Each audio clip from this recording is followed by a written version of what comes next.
तर या विधान भवनात झालेल्या राड्यावर राजकीय प्रतिक्रिया सुद्धा समोर आलेल्या आहेत, त्या पाहूयात। आमदारांना धक्काबुक्की, ही गुंडागर्दी आता विधान भवनापर्यंत पोहोचली असेल तर मग हे फार अवघड आहे। ताबडतोबीने गृहमंत्र्यांनी आणि मुख्यमंत्र्यांनी सगळे विषय सोडून या गुंडांवरती आणि त्या गुंडांच्या पोशिंद्यांवरती कडक कारवाई केलीच पाहिजे। तर आणि तरच तुम्ही या राज्याचे पालक मुख्यमंत्री म्हणून जनतेला तोंड दाखवायच्या पात्रतेचे आहात, असंच मी म्हणेन। जी घटना झालेली आहे त्याचं समर्थन कोणी करू शकत नाही। हे महाराष्ट्राच्या विधानसभेच्या परिसरात या पद्धतीनं हे कृत्य होणं, आमदारावर हाणामारी होणं, याचं समर्थन करण्याचं कारण नाही। विधानसभा अध्यक्षांनी सांगितलं की मी चौकशी करून योग्य कारवाई करेन। खरं तर हे विधान भवन आहे, महाराष्ट्राच्या जनतेच्या मनात याचं एक स्थान आहे आणि असं असताना इथं कोणीही मारामाऱ्या करणं अतिशय चुकीचं आहे आणि मी याला विधानमंडळाचं गलथान कारभार, गलथान सुरक्षा व्यवस्था यालाही दोष देईल। जिकडे माननीय आमदार, मोठमोठे अधिकारी, पूर्ण प्रशासन आणि विधिमंडळाच्या मुख्यद्वारावरती येतात, तिकडे इशारे करून जर कोणावरती हल्ले होणार असेल तर मला असं वाटते हे दुर्दैवी आहे।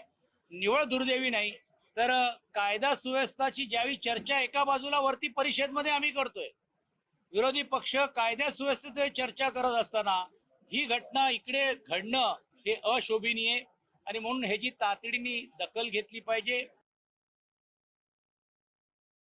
विधान भवनात झालेली मारामारी पाहून एक नागरिक म्हणून शर्मेने मला मान खाली घालावीशी वाटतेय की आज महाराष्ट्राच्या राजकारणात आपण कोणाला निवडून पाठवलंय? ही माणसं कायदे बनवायला गेली आहेत का कायदे मोडायला गेली आहेत का हे त्याला आखाडा समजतात? मला असं वाटतंय की पडळकरांनी आणि जितेंद्र आव्हाडांनी ताबडतोब जनतेची माफी मागितली पाहिजे। कारण आदरणीय देवेंद्र फडणवीस साहेब हे मुख्यमंत्री आहेत, हे गृहमंत्री आहेत आणि ते सगळ्या गुंड प्रवृत्तीच्या लोकांना पूर्णपणे त्यांची पाठराखण करतायत। ज्या प्रकारे नितेश राणे बोलतात की आपला बाप कोणी काही करणार नाही, आपल्याला आपला बाप सागर बंगल्यावर बसलेला आहे आणि हे पडळकर सारखे वेडी माणसं त्या सभागृहामध्ये यांनीच आणलेली आहे। हिंदुत्वाच्या नावावर कुठेतरी गुंड प्रवृत्तीच्या लोकांना वाव मिळतोय आणि म्हणून या सगळ्या घटना घडते। या सगळ्या गोष्टींचा निषेध आहे। ज्यांनी कोणी केलं मी निषेध करतो। माननीय विधानसभा अध्यक्षांना सुद्धा विनंती करतो की विधिमंडळाच्या आवारामध्ये प्रवेश देताना या साऱ्या गोष्टीची खबरदारी घेण्याची आवश्यकता नक्कीच त्या ठिकाणी आहे आणि या झालेला प्रकार हा शेवटी कायदेमंडळामध्ये झालेला असल्यामुळे कठोर कारवाई जे कोण त्याच्यामध्ये असतील त्यांच्यावरती निश्चितपणे केली पाहिजे, राष्ट्रवादी काँग्रेस पक्षाच्या वतीने मागणी आहे।